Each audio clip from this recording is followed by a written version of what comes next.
नमस्कार दोस्तों, मैं हूं राजेश और आप देख रहे हैं एक बार फिर कानपुरिया राजू व्लॉग। हम दिखाते हैं कानपुर और कानपुर के बारे में ही बताते हैं। इस वक्त मैं जहां बैठा हूं ये कानपुर का खलवा पुल है। हमारे पीछे देखिए गाड़ियां चल रही हैं। खलवा पुल अब पुराना जैसा नहीं रहा, बन चुका है। आज मैं आया हूँ यहाँ पर वॉक करने के लिए। सुबह के लगभग 5:20 हुए हैं और ये देखिए नज़ारा। खलवा पुल को बहुत ही अच्छी तरह से बनाने की कोशिश की जा रही है। तो आज हम बात करेंगे भारत और पाकिस्तान के युद्ध और रिश्तों के बारे में। क्या चल रहा है भारत और पाकिस्तान के विवादित बयानों से। तो चलिए शुरू करते हैं।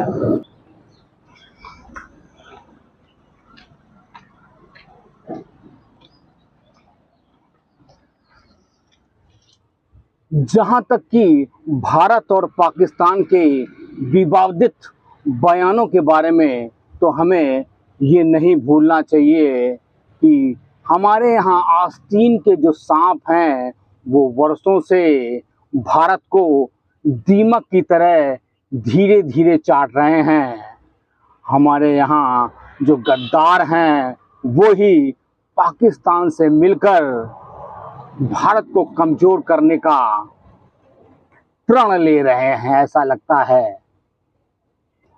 तो कैसे निपटा जाएगा इनसे, किस तरह से इन्हें बेनकाब किया जाएगा, ये एक प्रश्न हम भारतीयों के मन में उठता है।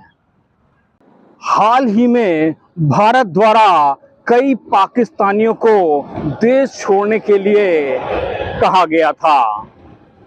इस निर्णय से यहाँ के जो हमारे पाकिस्तान परस्त लोग हैं उनमें खलबली मच गई, क्योंकि एक सर्वे के मुताबिक लगभग 10 लाख महिलाएं जो पाकिस्तानी हैं वो यहाँ पर बच्चे पैदा करके रह रही हैं। ये बहुत बड़ा विषय है, कौन जिम्मेदार। और 2 दिन पहले पता चला कि ज्योति मल्होत्रा करके एक यूट्यूबर है, उसने भारत के दस्तावेजों को लीक किया। कई ऐसे और यूट्यूबर हैं जिनकी वजह से शर्मसार हुआ है भारत। इनके ऊपर लगाम लगाने की बहुत ज़रूरत है भारत को, नहीं तो ये हमारे गुप्त दस्तावेजों को लीक करके हमारे भारत को कमज़ोर करेंगे। मैं भी आपका पंकज नाम है हमारा। अच्छा।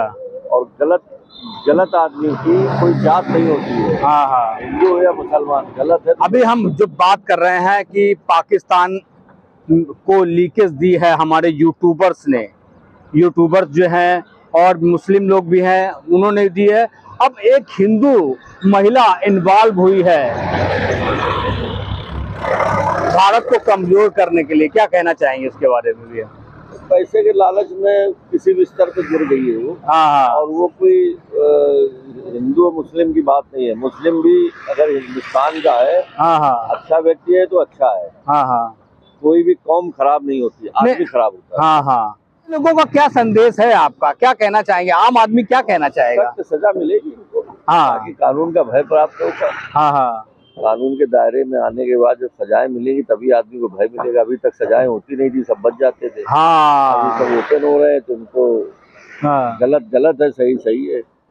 मैंने देखा है पिछले कुछ सालों में कहीं पर कहीं फंड मिल रहा है, कहीं कुछ मिल रहा है, कहीं कुछ मिल रहा है, तेजी के साथ है, सब उजागर हो रहा है। उसके बारे में क्या कहेंगे? हाँ, इस समय गलत चीज उजागर हो रही है, सही चीज सामने आ रही है। इसके पहले गलत चीजों को दबा दिया जाता तो होते ही नहीं था। हाँ। तो सही है। तो आपका कहना है इससे कि अगर ऐसी चीजें मिली और उसकी सख्ती के साथ नियमों का पालन किया गया तो देश थोड़ा मजबूत होगा? हर जगह यही आप आज जापान या किसी देश में चले जाइए, हाँ हाँ तो वहाँ कानून सख्त है, हाँ आदमी को नेशनलिटी की भावना है, हाँ। राष्ट्रीयता की भावना है, तो देश आगे जा रहे हैं। नहीं, स्वतंत्रता के नाम पर कह रहे हैं स्वतंत्रता है हमको, स्वतंत्रता के नाम पे आप कुछ भी किसी को भी गाली दे रहे हो, किसी को भी कुछ कर रहे हो, ये गलत है कि सही है? गलत हैं? गलत है। अब क्योंकि चुनी हुई सरकार है, कुछ लोगों द्वारा चुनी हुई सरकार है, और जिसका बहुमत है उसका बात तो मानना ही पड़ेगा, है? उसके बारे में क्या कहना चाहते हैं?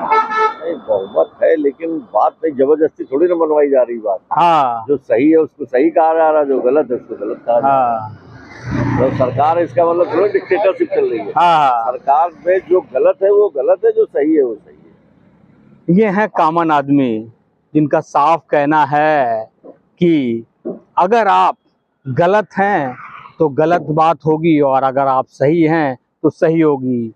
भारत के साथ मजबूती के साथ कोई समझौता नहीं होगा। जी जी बिल्कुल है।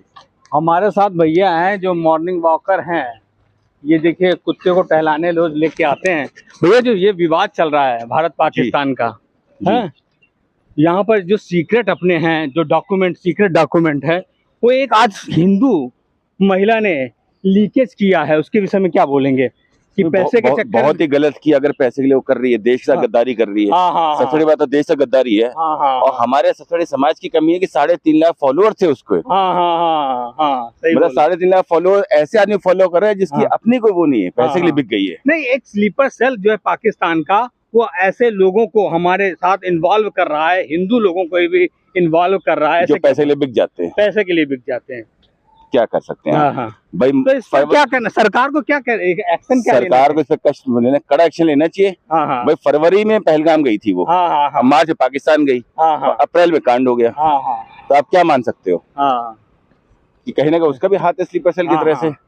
तो ऐसे चीजें आप उजागर हो रही हैं, पहले ऐसे चीजें उजागर नहीं होती थी। उसके बारे में क्या कहेंगे कि सरकार पहले की सरकार जो नकारा थी हाँ वो इस चीज को देखना नहीं चाहती थी। हाँ हाँ, अभी बहुत चीजें सरकार ने बैन की है, फंड आता था वो बैन किया है, जिससे कि बहुत चीजें, फिर भी आतंकवाद रुक नहीं रहा है। इसका क्या कारण है? आतंकवाद कभी नहीं रोक सकता, हाँ हाँ क्योंकि जब तक गद्दार रहेंगे, हाँ, गद्दारों यही, सपोर्टर यही, नेता रहेंगे, यही। तब तक कोई नहीं रोक सकता देखिए, आतंकवाद को। साफ कहना है भैया का कि आतंकवाद कोई नहीं रोक सकता। गद्दार देश में भरे पड़े हुए हैं, और जब तक सपोर्ट करने वाले नेता जब तक है, हाँ हाँ हाँ आप एक को पकड़ते तुरंत को सपोर्ट में। हाँ। आप कोई गरीब आदमी है, हाँ हाँ अमीर से अमीर आदमी सुप्रीम कोर्ट जाने में हिचकता है। हाँ हाँ, सही बोल रहे एक कोई आतंकवादी उस टाइम पकड़ा जाता है, सुप्रीम कोर्ट में ऐसे वकील खड़े थे जो 50 लाख 1 करोड़ एक बार की फीस लेते हैं, हैं। सही बात और है, सही दर्जन वकील खड़े रात में 3 बजे सुप्रीम कोर्ट खुलवा लेते हैं। तो कैसे आप कर सकते हो? सही है। भाई इजराइल वगैरह में देखिए आप, सब एक हो जाते हैं। हाँ हाँ हाँ, हमारे यहाँ उस पर विवाद उठा देंगे, बात उठा देंगे, फिर कहेंगे सेकुलर हैं हम लोग, सेकुलर हैं। सेकुलरिज्म का मतलब बस यही है कि हिंदुओं को गाली देना। हाँ। तो भैया का साफ कहना है कि सेकुलरिज्म की परिभाषा को बदलना पड़ेगा इंडिया में। तो इस वक्त हम मॉर्निंग वॉकर के साथ में हैं, सुबह सुबह का समय है, और जो ये विवाद चल रहा है कि ज्योति मल्होत्रा ने भारत के कई सीक्रेट रिवील कर दिए हैं, यानी पाकिस्तान को दे दिए हैं, उसके विषय में कॉमन लोगों की क्या राय है? भैया क्या नाम है आपका? हैं? धनी राम जी। हाँ। मुझे हाथ में पकड़े रहे। अच्छा ये बताइए, जो ज्योति मल्होत्रा जी हैं, उन्होंने भारत के लीकेज जो है पाकिस्तान को दे दिए, क्या कहना चाहेंगे इसके बारे में? इसमें ऐसा ज्योति मल्होत्रा हो या कोई भी सदस्य हो हाँ। भारत का, हाँ अगर अपने देश का गोपनीय सूचना पाकिस्तान को देता है तो सबसे बड़ा अपराधी है, हाँ समझिए। हाँ चाहे किसी कास्ट की किसी कौम का हो, हमें हाँ। उससे मतलब नहीं है। हाँ। अगर हिंदुस्तानी है हाँ हाँ। तो उसको यहाँ के सीक्रेट कोई भी चीज पाकिस्तान को देने का अब वो हिंदू नहीं है। लोगों को इन्वॉल्व किया जा रहा है, उसके विषय में क्या? नहीं नहीं, हिंदू ये तो दो ऐसा है, हिंदू तो चलो ठीक राजनीतिक पार्टी है, वो आते वो दलित को लेकर चले, ये हिंदू को लेकर चल रहा है, वो तो सीट का चक्कर है, हाँ समझ रहे। हाँ हाँ लेकिन मोदी जो है मेन चीज, जो देश के हित में जो काम है, हाँ। वो मोदी के अलावा कोई अदर पार्टी नहीं कर सका है देश हित में। तो ये मेरे कहने का मतलब ये, क्वेश्चन मेरा ये है कि देश को जो अंदर के जो गद्दार हैं, गद्दार, उन्हीं से खतरा है। हाँ, उनसे खतरा बिल्कुल, हाँ? उनसे खतरा बिल्कुल। कितने गद्दार भरे पड़े हुए अरे हैं। तो वायरस से खत्म नहीं होता, ये तो गद्दार सदियों चला आ रहा है। हाँ, ये सचिव चला रहा खत्म होएगा, कुछ बताएंगे इसके बारे में? है। इसके लिए जब तक जागरूक ना हो, सब लोग संगठित ना हो, ये क्वेश्चन हुआ, जब तक जागरूक ना हो और जब तक संगठित ना हो। हाँ, लेकिन पिछली सरकारों ने भी तो कह रहे हैं बहुत काम किया है। काम करना अलग चीज है। अब क्यों इतने गद्दार समझ में आ रहे हैं? भाई वही गद्दार सरगना थे, हाँ, अब वो है गद्दारी में आ गए लाइन में। हाँ? एक डकैत को सरगना बना दीजिए और हटा दे, फिर डकैती बिना में चला डकैत हो गया। तो इन गद्दारों को क्या करना चाहिए? इनको खोज खोज के अरे अब बता रहे ये वायरस ऐसा है, एंट्री वायरस, ये खत्म कभी नहीं होगा, ये चलता रहेगा, लोकतंत्र है ये। लेकिन गद्दारों को जो ये है कि थोड़ा इनके ऊपर लगाम तो कसनी चाहिए ना। इनकी क्षमता पावर कम होती जाएगी, बस ये है थोड़ा बस, और खत्म नहीं होता ये। तो ये पलट जाता है। कॉमन आदमी जो वॉकर हैं, मॉर्निंग वॉकर, उन्होंने अपनी अपनी राय दी है। कुछ बताएंगी माता जी, कुछ मालूम है? नहीं भैया नहीं मालूम है। यही दिक्कत है यहाँ पर, महिलाएं इन्वॉल्व नहीं है। महिलाएं इतनी इन्वॉल्व नहीं है, क्यों भैया? नहीं, हम लोगों को कुछ मालूम नहीं है। मालूम नहीं है तो मालूम देश में रहते हो, देश का खाते हो, परिचय तो है, कुछ लेकिन तो मालूम होना चाहिए भाई। आप टहलने आ रहे हो, मौज लेने आ रहे हो, देश इतना चौकस है, देखो खुली हवा चल रही, मौज लिया जा रहा है, स्वतंत्र है। कोई भी आदमी अपने को बोल नहीं सकता हम स्वतंत्र नहीं है। दूसरे देशों में जाओ बैन है, ये आप किसी सरकार के बारे में नहीं बोल सकते, किसी देश के बारे में नहीं बोल सकते, आपको जेल में डाल दिया जाएगा। यहाँ देखो आदमी टहल रहा है, मौज ले रहा है, बिल्कुल स्वतंत्र है। तो देश अपना बहुत बढ़िया है, कुछ भी कहो। हमारा 86 में सऊदीया के लिए सिलेक्शन हो गया था। लेकिन हम जो है पता चला कि वहाँ सऊदीया में जाओगे तो वहाँ पर थूक नहीं पाओगे, यहाँ चौके साथ थूको। जब बाहर निकले तो हमने उसे जो फाड़ा, उसका जो रिटर्न क्वालिफाई कर गए थे, फाड़ा हम गए इंडिया में नौकरी करेंगे, फिर वहाँ आया, मेहनत किया, डिफेंस में नौकरी किया, रिटायरमेंट था 7 साल हो गए। तो नियम तो हम लोग को ही बनाने पड़ेंगे। बहुत बहुत धन्यवाद। तो इसी के साथ ये मेरा ब्लॉग समाप्त होता है। एक ब्रीफिंग देंगे हम आपको, ब्रीफिंग ये कि भारत और पाकिस्तान के इस युद्ध का अंदर से जो गद्दार हैं हमारे, वो बहुत खतरनाक हैं। ये गद्दारों को जो है उन पे लगाम लगानी चाहिए। लगाम कैसे लगेगी, ये सरकार का विषय है सोचने का, क्योंकि पाकिस्तान के जाने कितने लोग भारत में हैं और गुमनाम हो गए हैं।